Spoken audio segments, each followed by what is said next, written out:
Welcome to Innovating Leadership, Co-Creating Our Future. I'm your host, Maureen Metcalf. With me on today's show is David DeRam, co-founder and CEO of Greenlight Guru. David, can you tell our listeners a little bit about yourself? Yeah, thanks, Maureen. I don't know how, but somehow I got caught up 30 years in software. In the first 4 years of my career, I traveled around the world doing manufacturing and distribution. And then in 95, I decided to launch a company. And I've been just stuck on the drug of high growth software companies.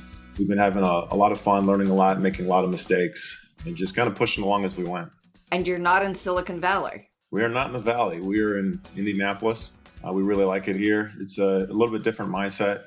It's kind of a different culture, I think, than you would see on the coast. We've brought people in from the coast, and we've just had a lot of success here. Thank you. So David joins me today to discuss actionable insights on using mindset training to achieve elite performance. He wants to help other business leaders learn the less than conventional methods he's used to achieve incredible results and how they can be replicated in other people's lives.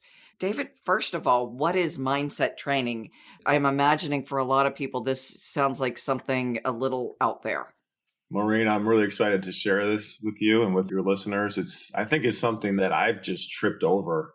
You know, we started the company, we had this giant vision to improve the quality of life and change an entire industry. It was a really, really big vision. One of the things that an early investor asked me was, what kind of CEO are you? Are you an execution guy? Are you a finance guy? Are you one of these sales-minded CEOs?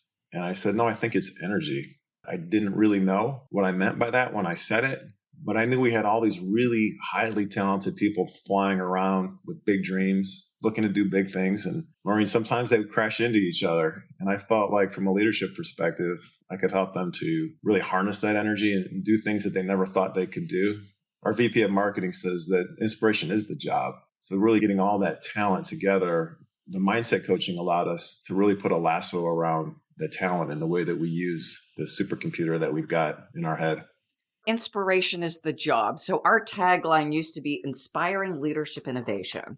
One of my colleagues said, we don't inspire people. We're not supposed to inspire people. And since I'm the one who came up with it, I actually thought we were supposed to inspire people.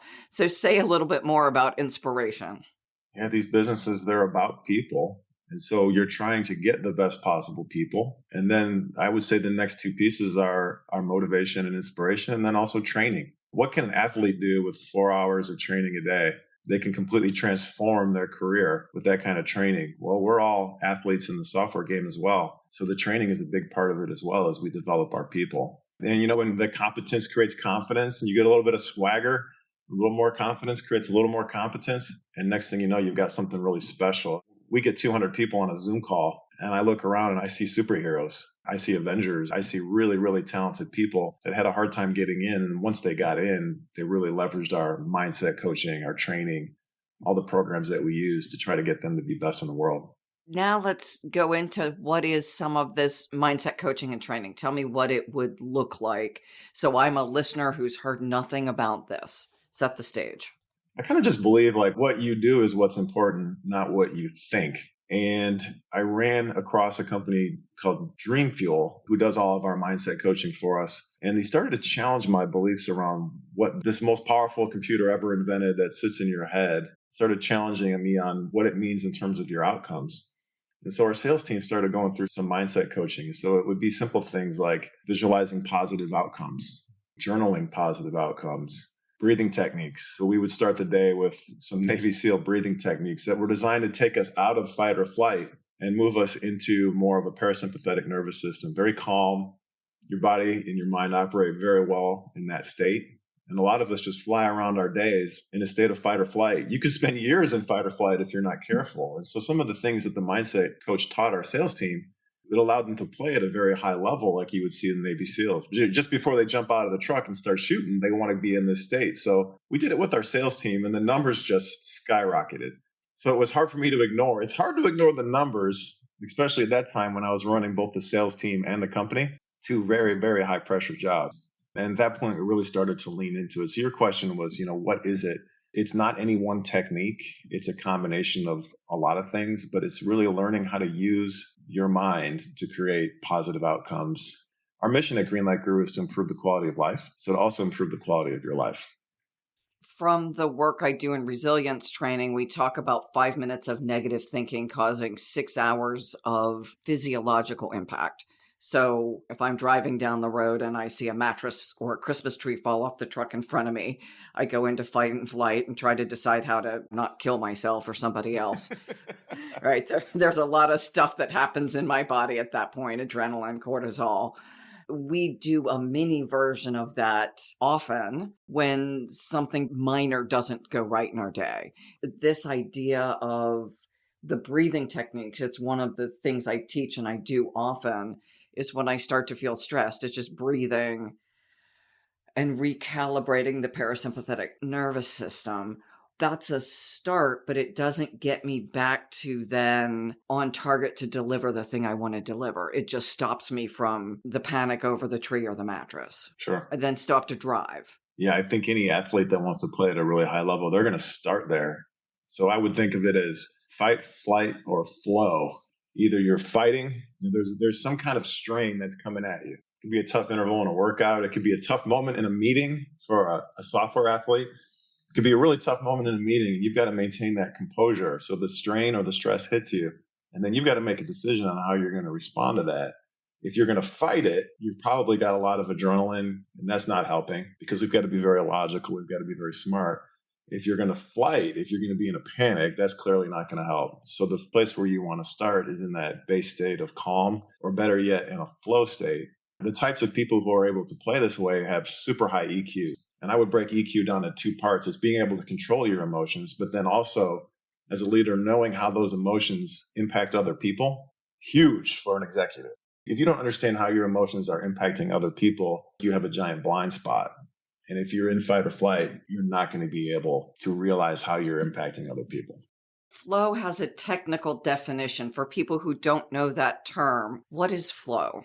I don't know the technical definition, but I would describe it as that state. Surfers talk about flow when they lose track of time and space, or an athlete that's just can't miss. They're just shooting and they just can't miss.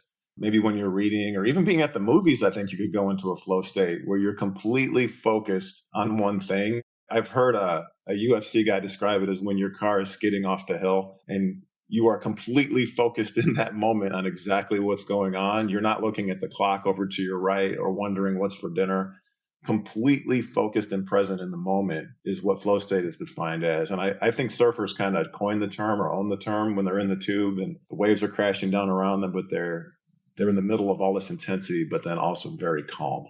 The point for this is then how do you help leaders get into that flow state? One, to know that it exists and that it is a significantly more generative state than our traditional, distracted, normal way of being. Yeah. That the more time we can be in flow, the more effective we'll be as leaders. It's a darn near superhuman state when you're in flow. And plus, it just feels good. I think it's where everybody wants to be. I think a certain amount of effort gets you there. Your question was, how do you train that? That's a big part of what we work on with our mindset coaching. And our employees will tell us, this is the best perk I've ever had. This has changed my life. Many, many times we've received the feedback that this mindset coaching has changed my life. It's made me realize that I don't have to be negative. I don't have to accept my circumstances. I don't have to be a victim. What I can do is take control of my emotions and take control of the circumstances and do the absolute best that I can. Another example too is people will say, oh boy, everything's going great. Here comes the bad thing. And what our mindset coach teaches is, no, the better it gets, the better it gets. So we can do a visualization around, hey, as it continues to get better, then it will continue to get better. There's nothing that says that just because things are going great, that something's going to happen. And I actually love that mantra that the better it gets, the better it gets. I had a conversation recently and I was that person who said, it's all great. And then within 2 minutes, my partner reminded me, 2 minutes ago, it was all great. Now you're worried about this thing that you think is going to happen. Can't you sit in that place of it's actually just good and stay with that, not with what's going to go wrong next? It takes a tremendous amount of practice, doesn't it? Because for some reason we're wired. I don't know if it's the news or the culture or what brought us to this point, but we're all kind of wired to accept that negativity. But we can learn, the better it gets, the better it gets. We can learn to reach the highest energy available to us. That's not always the tip top energy, but there is always a best energy in the situation, and we can always attach to that energy. There's been studies done where people walk down the street in a frustrated state and they attract frustrated people. People will shout at them. Or they walk down the street in a happy state and they'll attract happy people, will be attracted to them. So it's our choice. We can choose what we want in our life. It takes muscle. Our mindset coach actually says, think of it like your physique or your fitness. It takes work. The same amount of work that you would put into working out physically, you have to put into working out mentally. Which one's more important? Athletes say all the time it's 95% mental, but then they put 99% into the physical training.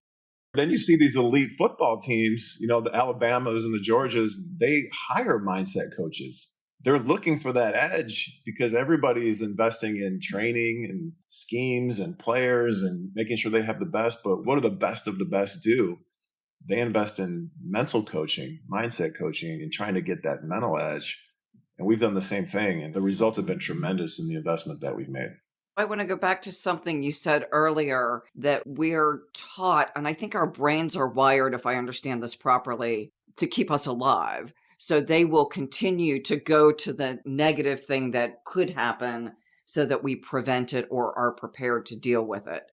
So the idea that we can acknowledge our wiring and yet train our brain to do less of that and more of something else is an interesting idea. And I'm curious, are there tactics that have really resonated with you and your team? I'd like to unpack, what is it? Yeah, there's a million of them. I think visualization has been an amazing tactic for our team. Dreamfield does a great job with this. We'll define where it is we want to go. It could be for a quarter. It could be for a year. It could be for a campaign. And we'll bring our teams together and we'll do a guided visualization. How is this going to feel when we get to the end? What are the emotions going to feel like? And then let's just be that now. You hear people like Will Smith talk about when he's going to make a movie, it's already made. He's already decided how the movie's going to go. We just have to get there through time in order to get to the end. We do the same type of technique with visualization. So we'll visualize tremendous success. We've done visualizations with the company as a whole. Getting those emotions right and getting those feelings and energies right starts to move towards the attraction of those things. You start to move in that direction in your life. Mm-hmm. Not to mention the fact that it's just a better ride to grab that high energy and to hold on to that high energy throughout the course of, call it that quarter. You have an end in mind. Mm-hmm. And then the visualization actually places the feelings inside of the team. And I would say that intimacy, the way I define intimacy is multiple people have with the same emotion. It's the same feeling between multiple people. So our visualizations can drive that intimacy on the team. And I think you see that on elite teams. And so the hearts are actually aligning, mm-hmm. not just their minds. That's right. Creating a coherence in that way. Yeah, there's even scientific heart coherence that happens during the breathing sessions. So if you put people in a room and you align their cadence in their breathing, they get heart coherence. A lot of this stuff is woo-woo out there, but that's scientific. Walk me through the whole company. How many people is it? Do you do it on Zoom? How do you process what's happening? Is it 5 minutes or an hour for the company visualization for what we're going to do for the next quarter? Let's say we're doing it with the whole company. So we would have a Zoom session and we would have our mindset coach as part of that. Before the session, he would have done interviews to make sure he understands where everybody wants to be. What are the goals? What are the outcomes? And then we'll do a breathing technique. We do a Wim Hof breathing technique, which is 30 deep breaths and then a deep hold. That's with air in and then a hold with air out. And that enters everyone into a parasympathetic nervous condition. Then the visualization starts. And this is where the skill comes in because not everybody can do it. Part of it's tone of voice, part of it's experience, part of it's knowing what to say. Like you would never say something in a visualization like, we don't want to go here. It's always to the positive. Like a golfer never wants to say like, don't be right. If a golfer says, don't be right, all he hears is right, and he hits it in the water on the right. With a guided visualization, you're always moving towards where you want to go, always strong emotions. It'll say something like, and it kind of feels like when Thor's hammer hits the ground and thunder erupts. So you get really strong visuals, really strong emotions that can then be seeded into your subconscious. So you walk through this visualization. About how long does that take? A whole company visualization would be more like 10 minutes. And then do people go into breakout groups and discuss it, or they just go back to their desks? Each one of our teams also gets mindset coaching. So there'll be a visualization that's done with each team. The OKRs for each team will then roll up into whatever the company's goals are.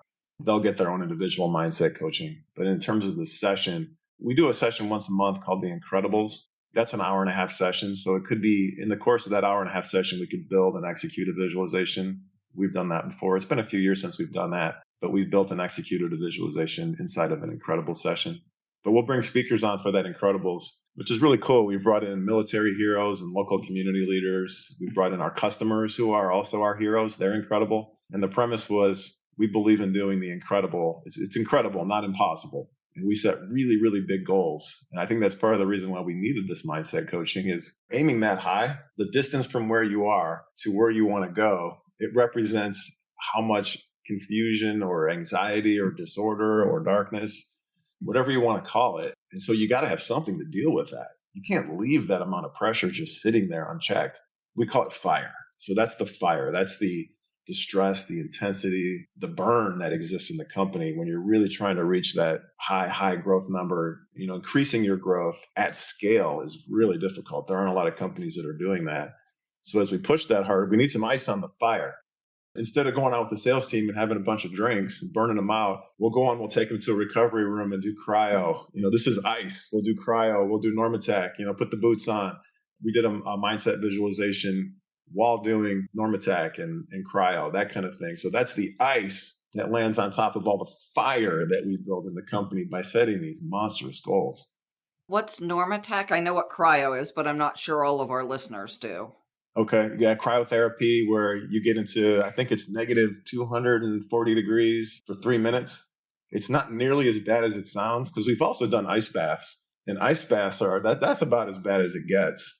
But cryo is pretty bearable. And what it does is it reduces all your inflammation, just makes you feel amazing. There's 3 hours in the cryo chamber. And then Normatec is the boots that you put on that do compression on your legs, improves your blood flow. It's a recovery technique. Some of our team actually have the Normatecs that they use at home. But this is recovery. There's a strain phase and there's a recovery phase, and we really want to balance the two. So we're not just burning people out. What we really believe in is developing our people, growing our people, inspiring our people. And that can't happen if everyone's burned out. So mindset is part of the ice that we provide on the fire. Everyone in the company is together doing a visualization for 10 minutes. How do they process it? I have a set of emotions. You may have a very different set of emotions through the same experience.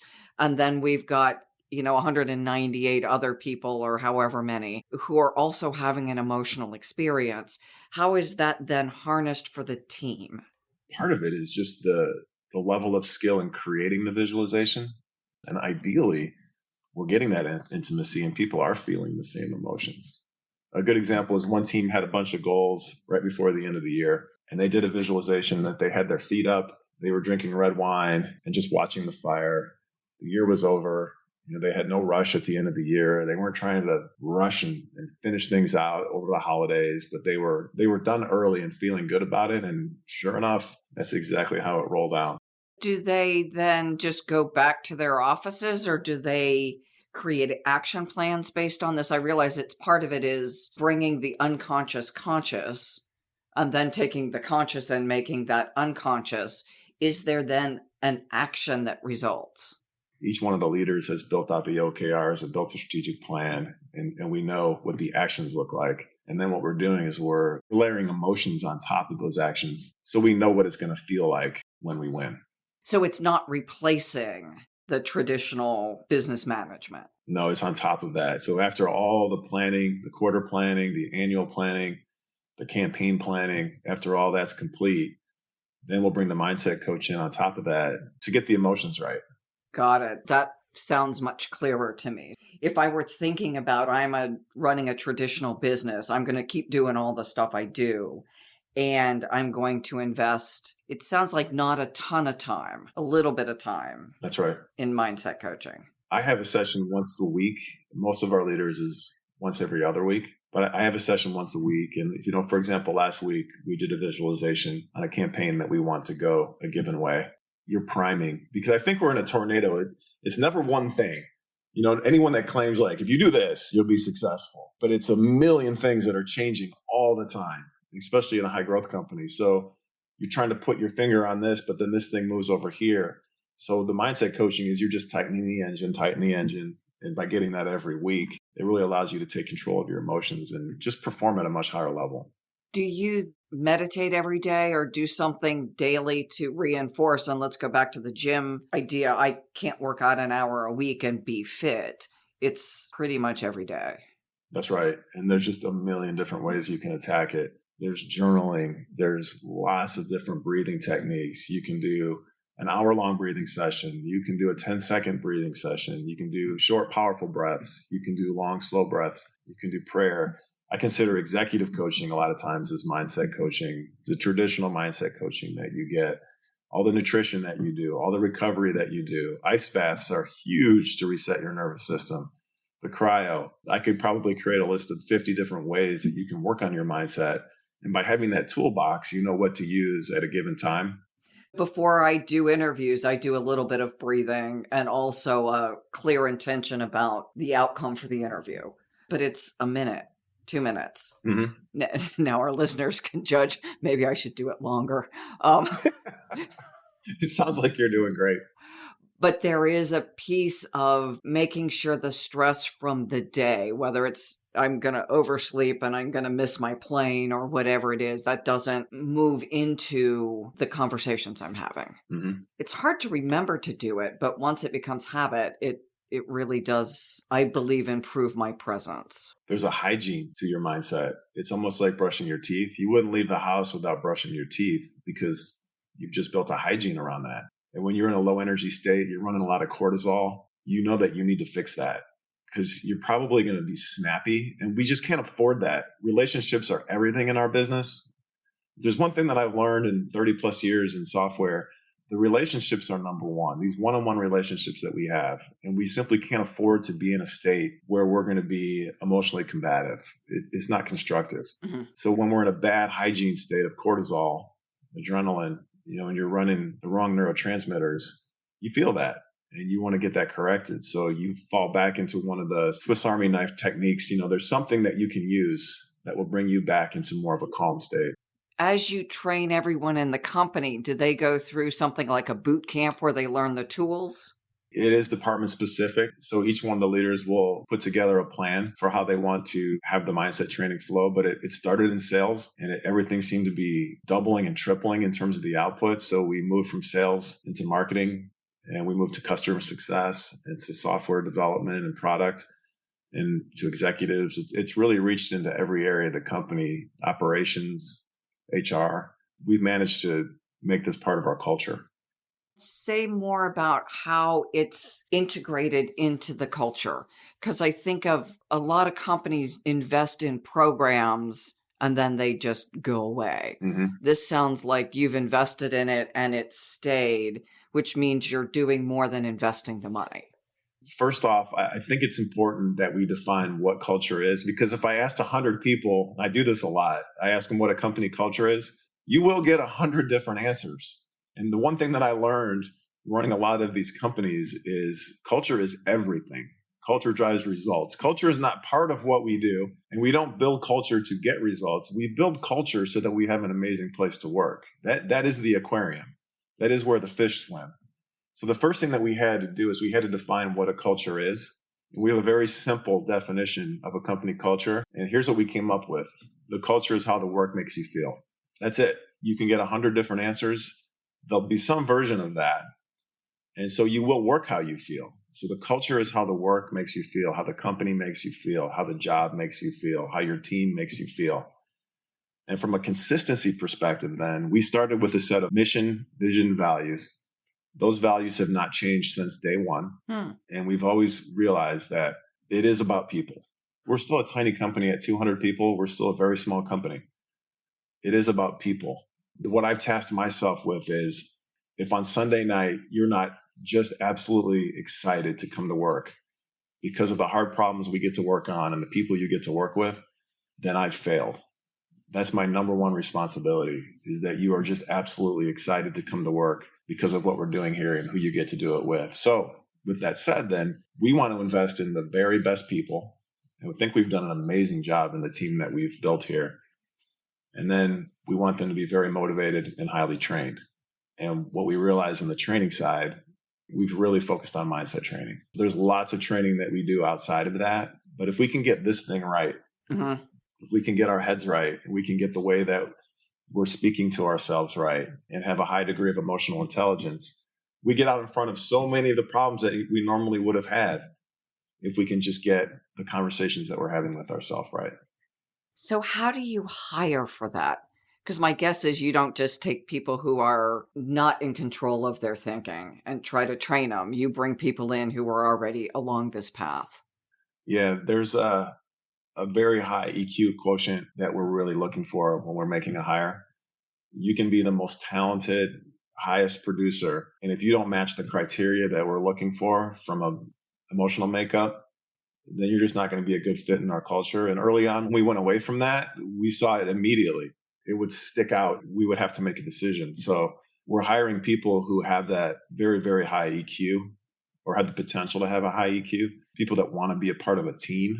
If you're going to ask somebody, how will you fit in with the team? I won't fit in. I'll dominate.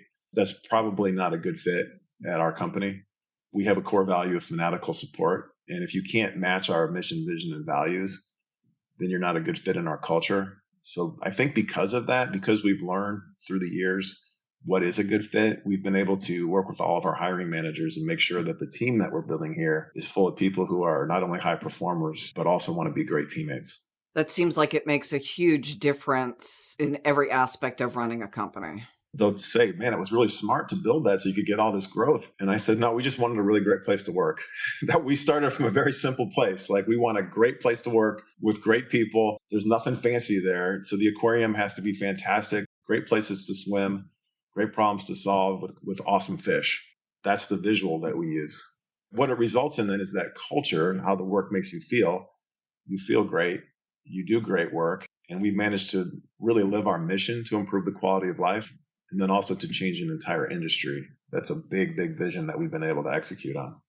So how are you changing the industry? I understand now a little bit about internal, the people you hire, the culture you set, the training you provide. How are you changing the industry? You look at the medical device industry as one of the most important industries in the world. It keeps people healthy, improves the quality of their life, it can keep people safe. It can be everything from a life support system to a set of artificial intelligence technology that helps kids with cerebral palsy learn how to walk.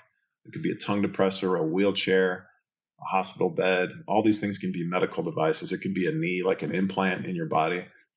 And those devices have a given quality. And FDA a number of years ago came out with an initiative called the Case for Quality. And FDA said, if you invest in quality, it returns. This is not an expense. This is not a checklist activity. Your quality impacts your retention, your brand, your products, your interface with your customers. It interfaces every part of your business. And it's something that I've actually learned about our own business is the most essential element that any company has is the decision they make about the quality of the work that they do. What we've been able to do is to work closely with FDA and to shift the industry away from compliance into a state of quality. One of our salespeople ran the 400 at Notre Dame. Here's a guy who's a darn near Olympic level athlete, and he wiped out on his crutches one day. He had a torn Achilles that he managed to suffer a torn Achilles in an indoor soccer game, which was tragic. But he wiped out on his crutches and he said, DD, if they would have had Greenlight Guru, these crutches would not have slipped like that. And so that's a very simple example. But then you move that forward. We brought in an executive who was 30 plus years at really large medical device companies. And he said, our products were in surgery every 4 seconds. Now that's just one company. Mm-hmm. There's tens of thousands of medical device companies. So one company's products were in surgery every 4 seconds. And he said the harm when a medical device malfunctions can be death. And he shared some stories with us about how medical devices can fail. He shared 4 specific stories. Like, one was a software bug where 24 hours of medication was released in 24 minutes because they had a problem with their quality. Oh, goodness. And so he said, sometimes I would be there with the family when they took their loved one off of life support, and he's crying and tears are coming down. Our team is crying, tears are coming down. And he said, that would not have happened with your product. From what I've seen from your product, 30 plus years in this industry, he said your product would have prevented these deaths. And that's why I'm here to tell you this is such a critical part of a medical device company's evolution to move to this state of quality and to embrace quality the way that FDA describes in their case for quality. So we really feel good about that this small group of people is having that global impact on medical devices. It's a big vision. You know, when you set out from day one to do that, you can't get the copy on your website right. You know, it can be frustrating when you have these giant dreams. Yeah. And how do you look without sounding like you're delusional? And how do you stay on that dream? You know, like, we can't even get the copy on the website right, but we're trying to change the world. From a mindset perspective, you're just knocking that off one piece at a time, getting a little bit better, laying one more brick every day, just getting a little bit better, laying another brick. You're not building a wall.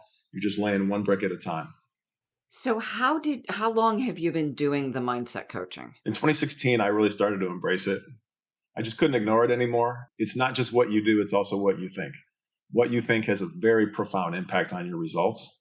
And it's just been an amazing ride for me. I've learned so much about how this computer works. I've learned so much about people and emotions and neurotransmitters and cortisol and adrenaline. It has definitely improved the quality of my life. So I ask a question about meditation. Do you meditate every day? I do. It's not every day, but that is a part of the toolkit, is the meditation. And does that for you include visualization? It does. It's hard to think of anything more powerful than visualization. Okay. And I think left unchecked, what most of us do is we have these anxieties. And what we'll do is we'll start to visualize the negative. Mm-hmm. I think that's just natural. Like if you don't do anything else, you start to fear. Our relationship with fear, I think, defines us. And so you start to visualize what you don't want. And by visualizing what you don't want, you go in that direction. You start to head down the direction of the thing that you don't want by continuously visualizing that. We can teach our people quickly to reverse that and to run these visualizations towards what they do want. You also mentioned journaling. Do you journal? We do. All of us journal. That's a daily thing. So there's an architecture that I use that's a weekly design and then into a daily design. And so you're just basically journaling what the way you want the day to roll out. How's the day going to feel? What kind of great things can you do today? And typically you'll see something like, I could actually help this person in this time because I'll be at that place and I'll be able to do this. So from a logistical perspective, it's actually got some practical applications. But then from an emotional and an energy perspective, how do I want this day to feel is a really powerful technique. And then that can snap in with your weekly design. So daily design, weekly design, those are both journaling activities. It's not about writing. It's not about saying what you want to do. It's about getting the feeling right. It took me a long time to learn that. You don't even need to write a lot. It's just getting the feeling right. And there's something about your subconscious mind when you write it by hand. Mm-hmm. Your subconscious mind really can't tell the difference if you're writing it as if it's happening. You're advocating writing it by hand, not doing it on your laptop. Yeah, it's helpful. How long do you spend every day doing this? Is it a 5-minute kind of activity? Yeah, it can be 5 to 15. And do you do breathing before? Typically do breathing right away in the morning just to try to set the right neurotransmitters. Okay. Try to get up, try to get some kind of workout going. There's just no better way to start the day than to get some movement in and then get some breathing in and some journaling. So for you, it's right as you get out of bed. It's not what you do when you get to the office. Right. And I think morning routines are powerful. Morning routines are fun. To create a morning routine, maybe for your listeners, like to design a morning routine for yourself that works for you, for your schedule, for your family, for your situation, something that you love to do. How could there be a more powerful way to start the day than just have a routine of doing things that you love to do? Maybe eating the foods you love to eat or being around the people that you love. That's a really, really powerful. And you hear about how these ultra successful people have morning routines. I don't think it's by accident. Mine is getting a cup of coffee, so it's less exotic. Sounds like it's working for you. Well, I do, though, in the evening. It doesn't set the intention for the day. And that's really what I'm asking is, should I alter it? It does place me in a different space to go into dream time and use that dream time and also just relax so I'm not taking the troubles of the world into my sleep space. Mm-hmm. So that for me has been really important because otherwise I thrash around with these crazy dreams. Yeah, you don't need that. So you start the morning with breathing, some exercise, journaling, and then does it carry through the day or are you done? It does carry through the day. If you don't do it, you can tell the difference in the day when you don't do daily design. Okay. You're just kind of making it up as you go, but it's almost like you're just playing through a script if you've done the daily design. And the daily design should be what's the best way that this day could possibly go, and then just go live that. Why not just go live the best way that this day could go for whatever resources you have on that day, whatever people you're going to be around? How can you provide the most energy, the most inspiration, grab the highest possible energy, and do the absolute best that you can? What more could you ask for? What happens when the day goes off the rails? We've all had those days. I think they almost all go off the rails. Like in a company at our pace, we wake up and we have a great morning, great connect with your kids, and then at 8 o'clock the world's going to end, and at 10:30 you're on top of the world, and then by noon, we just have so many ups and downs. So I think that's part of the reason why you need the mindset to stay out of that cortisol neurotransmitters. The cortisol is the enemy. Try to get back to calm, to get perspective. Like, okay, we've seen this. This has happened before. But I think one of the things I tell the team is when you're going this fast and you're growing this fast, it's like a bus going down a dirt road at 600 miles an hour. You're going to hit some really big bumps and the bus might even flip over, but we got to get out, put the bus back on the wheels and keep going down the dirt road 600 miles an hour. It's not the smoothest trip in the world. So we've just come to expect there's going to be a lot of really great things that happen, and there's going to be a lot of obstacles and challenges. So let's embrace all of that. You can see the need for mindset when we're flipping the bus a few times a day. You have to maintain a positive outlook on how these things are going. And we even do a session every Friday. We do a session with our team where we only talk about what's going right. If you got on this session, you would be like, oh, this is toxic positivity. But the reality is, like, we could talk about all the things that are going wrong. There'd be plenty of that to talk about. But let's remind each other of how hard we're working and the kinds of outcomes that we're seeing and the good things that are happening in this company, because it would be very easy to focus on the negative. That's one of the things mindset coaching can do, is it just turns your perspective towards, do we want to focus on the negative? There's plenty of that in all of our lives, in our personal lives too, right? There's plenty of ways that we can focus on all the things that are going wrong, and we'll get more of that. And then there's plenty of ways that we can focus on all the things that are going right, and then we'll get more of that. It's one of the things that I try to teach the team. Whatever you are feeling, you're going to get more of. So go ahead and wake up frustrated. Be frustrated. You're going to get more of that if that's what you want. Be grateful. Wake up grateful. You're going to get more gratitude. I don't know why it works this way, but I can tell you that it does. Whatever you're feeling, you're going to get more of that. Hence the need for visualization, hence the need for breathing, hence the need for recovery. Whatever you're feeling, and we're working on a feeling here with mindset coaching, you're going to get more of that. That's been really powerful. As the day goes wrong, you keep coming back to, this is how I want to feel. What energy do I want to attract? Who do I want to be? How do I want to show up for my team as a leader? And this can be in the family too. As a parent, how do I want to show up for my family? How do I want to show up for my team? What kind of energy am I pushing to these people? Years ago, my best friend would ask me every time we talked, what was the best thing that happened in your day? And rather than how was the day? And I think typically we're wired to share the worst thing or the funniest thing, which is often the worst thing. Training me to think about the best thing that happened in a day over time changed how I interact with people and how I interact with myself. Now, I believe we're all kind of wired the way we're wired, but there is, to your point, the reason you do mindset training is there are things we are trainable. And for me, it's made a significant impact on focusing on what's working rather than the easy default of this is all the stuff that's not working. Have you noticed that when you focus on that, you get more of it when you're focusing on what's working? I do. And to your point, the feeling. When I talk about what was best in my day, that's a very different feeling experience than when I talk about, the idiot who ran me off the road or whatever, thing that I've experienced. And then that's dangerously connected to the better it gets, the better it gets. So you're focusing on what's going well, Mm-hmm. and you're attracting more of that into your life. So the better it gets, the better it gets. You're just climbing the ladder. There's no fallout. There's no place where it has to stop. The more you focus on where you want to go, the better it gets, the better it gets. What's next for you?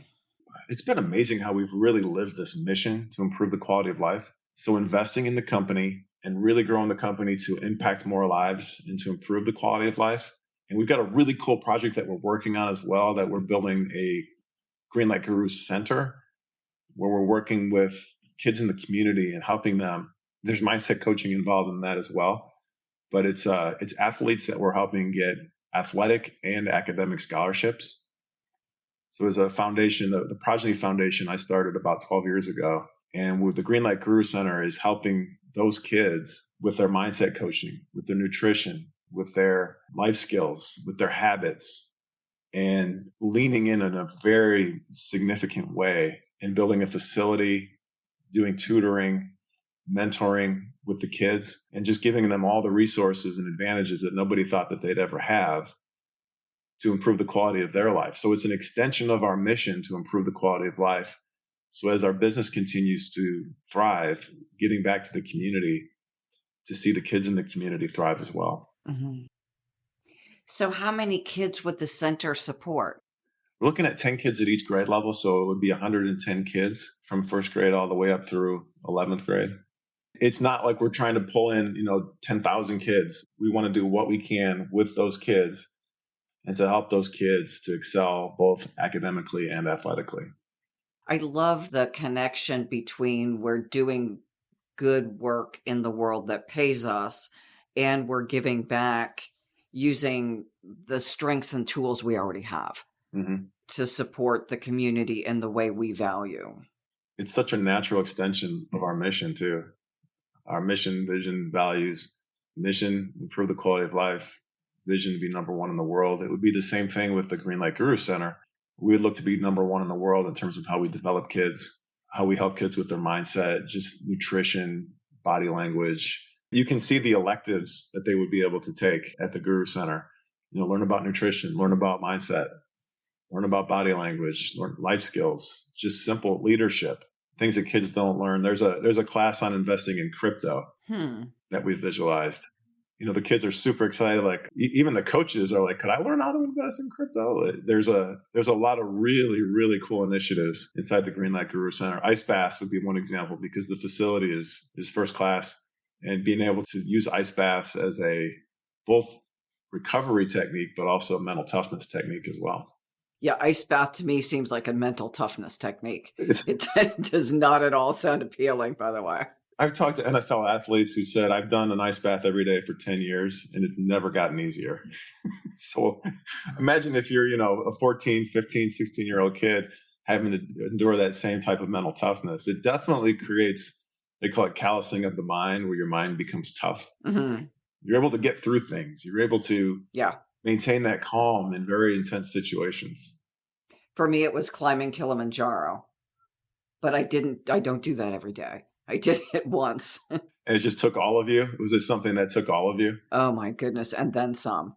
Our guide walked with me and would just pick me up, and he'd say 3 more steps and then I'd fall over, and then he'd pick me up 4 more steps and I'd fall over.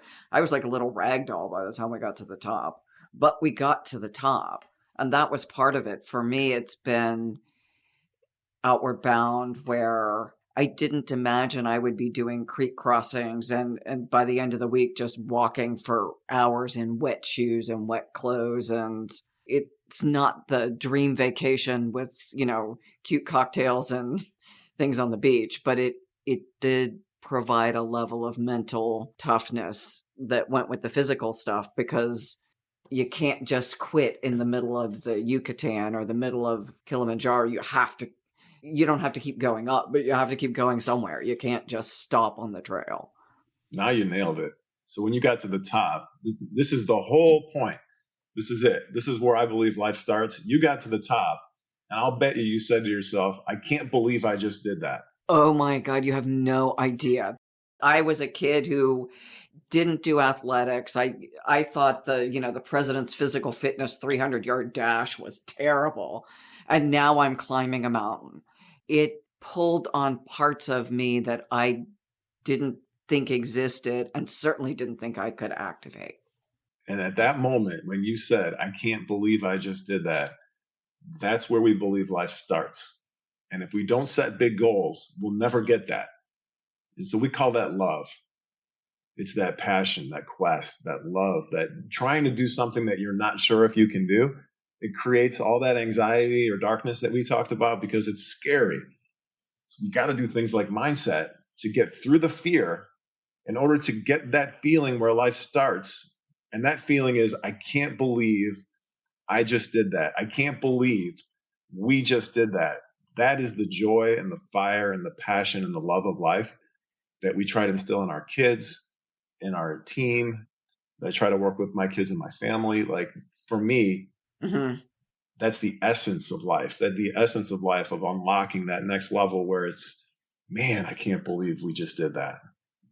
For me, and I assume also for you, once I knew I could do that, what else can I do? We call that the adjacent possible. So you can't go from A to J. You go from A to B, and you're like, whoa, C is available. And then you go to C and D is available. Like it's just unlocking adjacent possibles. And when you do one thing, you're like, man, I really think that I can do just about anything. It's something that we work with our kids on. We want them to be really, really good at something so that they believe they could be really, really good at anything. That confidence, sometimes we'll call it swagger in athletics, but just that self-confidence, that internal belief, that belief system that says, if I work hard enough, I can do anything. When COVID started, I had an experiment with my kids. This was back, what was it, like March 2020? I said, we're going to be locked up here for a month. Let's do the hardest thing we could possibly think of. So we came up with the Rubik's Cube, which I think if you locked me in a room for 100 years with the Rubik's Cube, I couldn't figure it out. That was my belief. But my kids were like, Dad, that's impossible. We'll never be able to do that. So we got online and we found a pattern. There's 6 steps, and it took two days to memorize each step. So in 12 days, we could do the cube without needing any help. And my kids got it down to like 1:30, and I was still stuck at like 2:30. But they were like, wow, if you just find the best practices and work really hard, because it was hard to memorize the steps. But if you just find the best practices and work really hard, and we tell them hard work works all the time. There's something magical about hard work. Then you can do these things where I didn't think I could do that. That's amazing. And now anytime they run into something hard, I say, it kind of sounds like the Rubik's Cube. Oh, Dad, I got this really hard test. I don't know if I can get through it. Well, it sounds like the Rubik's Cube. What are the best practices? How hard have you been working? We can unlock these things through patterns. What could be cooler than that? Do you run into times where your team says we can't do it, or not to you? They say it to each other. I think we all do. Because what we do is we just push it as high as we can until, okay, we can't go any higher. But we try to push it as high as we can before we get something called failure of nerve. If you don't really believe, then you'll sabotage the thing, even if it's subconsciously. So you have to believe. If you don't believe that you can get there, at some point you'll have failure of nerve. So we can't say we're going to run a 1-minute mile. Like that's not going to happen. The goal setting, I think, is an art, and it defines who you are as a company, as a person, as a family. What are your goals? Where do you want to go? And not setting goals is also another way of setting goals. That's a way to self-define. Yeah. But wherever you're setting that bar, it determines who you're going to be. Do you set the goals then together with your department chairs? Do you set them and they give input? How does that process work for you? We spend 2 days every quarter setting the OKR, setting the goals. So each one of the leads will come with their goals. And then what we'll do is we all understand as executives, we're running the whole company. No one's running a department. We're all running the company. So we'll make those goals all dance together to serve what we want to do as an organization for the quarter. And we'll push really hard on that. But we'll spend 2 days every quarter offsite or lately on Zoom working on those goals. And then do you do visualizations each time with the goals? Yes, they tend to work more in the departments on the visualizations, but every once in a while we'll do a visualization with a bigger group or with the whole exec team, for example, right? That would be cross-departmental.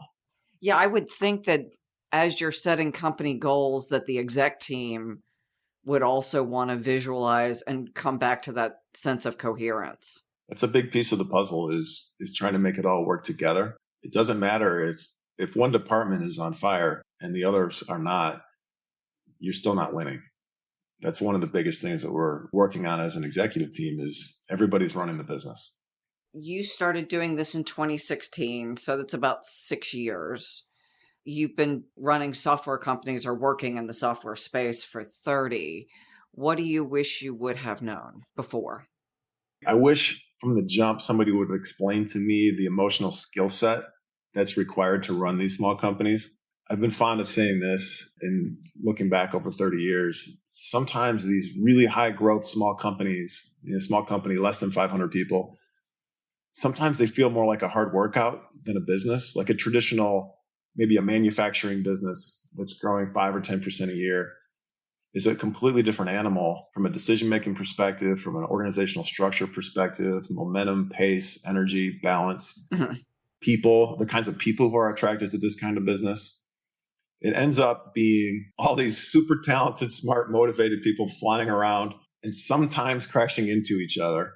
And then there's this element of scarcity in these businesses that are smaller. There's by nature of them, by the nature of these businesses, they are scarce. There's never enough resources in terms of people, process, product, dollars, and you're always trying to do what you can do with what you have. So combine that with all these people flying around that tend to be very motivated, very smart, very talented people that are attracted to these high growth companies, and combine that with the scarcity, and there's a recipe for really bad mindsets. So providing the ice to match all the fire. I wish someone would have told me from the beginning just that emotional skill set that's required. It's the most important thing. Thank you. Running my own smaller company, it feels like I'm the one doing a lot of the pushing too often still. Lots of fire required. If the fire gets dim, then we don't go so far. And balancing it, right? Too much ice is no good either if everybody's kind of just kicked back and they're comfortable. The ice should only be required if you've created enough discomfort and enough strain and stress and challenge and goal setting to get people uncomfortable. That's when the ice comes in to really create the calm. But just like I said, where there's no one surefire thing, like just bringing in mindset doesn't necessarily mean that you're going to have an org that has great EQ. Just setting high goals doesn't mean that you're going to have an org that is striving. It's everything together. On that note, what a great summary that it is the mindset, it's the goals, it's the hard work, it's all of it every day that makes for your ability to change the world in the medical device space and the software space and with the young people that you're helping. Think of the tornado that's swirling around of product, process, people, dollars, revenue, growth rate, retention, HR, the inevitable issues that people are going to have, one-on-one relationships, giving and receiving feedback, social capital. There's just a swirling storm of leadership challenges, and there is no silver bullet. I've been trying to find the silver bullet for 30 years, but what I've realized is it's everything. Everything counts. And when we lean in with mindset and start there, we create an amazing energy. David, how would our listeners learn more about you and more about the mindset coaching? The mindset coaching, I would really recommend the Dream Fuel group. You could Google Dream Fuel out of Indianapolis. They do an amazing job.